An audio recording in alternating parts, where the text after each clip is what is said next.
से 250 साल पहले पूरे भारत देश में बेटियों को पढ़ने का अधिकार नहीं था, बेटियां पढ़ नहीं सकती थी।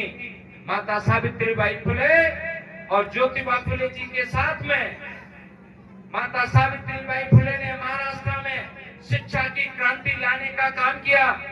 और हम कह सकते हैं जब मेरी माता को ज्योतिबा फुले जी ने पढ़ा के तैयार किया, माता सावित्रीबाई फुले महाराष्ट्र में बेटियों को पढ़ाने जाती थी तो ये सामंती लोग, कोई पत्थर फेंकता था, कोई कीचड़ फेंकता था। हद तो तब हो गई जब मेरी माता के ऊपर कुछ लोगों ने पत्थर से घायल तक करने का काम किया। लेकिन मेरी माता का प्रण था कि मैं भारत देश की बेटियों को पढ़ाने का काम करूंगी। और आज मैं कह सकता हूं कि पूरे भारत देश में प्रधान से लेकर प्रधानमंत्री और राष्ट्रपति तक का अगर किसी को इस देश में श्रेय जाता है तो माता सावित्रीबाई फुले को जाता है। और मुझे भी गर्व इस बात का है क्योंकि मैं उस माँ का बेटा हूँ। मुझे गर्व इस बात का है कि मैं उस माँ का बेटा हूँ।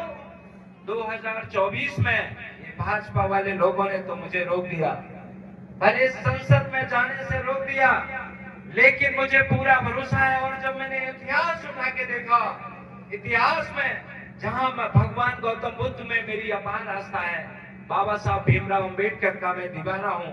और जब मैंने देखा बाबा साहब भीमराव अंबेडकर जी जब कैलिफोर्निया और लंदन से इस भारत देश में आए, सोचिए 4 पीएचडी की डिग्री पाने के बाद बाबा साहब भीमराव अंबेडकर जी महाराष्ट्र में सबसे पहले उन्होंने लोकसभा का चुनाव लड़ा और महाराष्ट्र के लोगों ने बाबा साहब भीमराव अंबेडकर जी को हरवाने का काम कर दिया।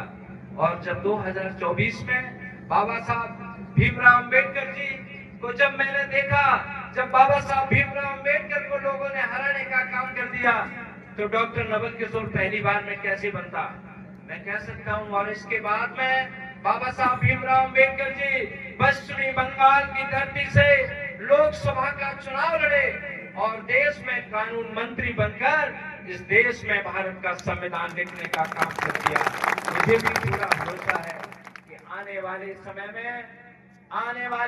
में 2027 में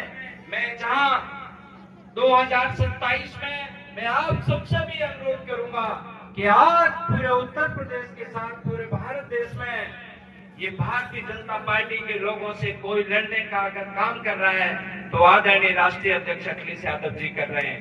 और हम ये भी आपको याद दिलाना चाहते हैं कि आदरणीय राष्ट्रीय अध्यक्ष अखिलेश यादव जी आज सोचिए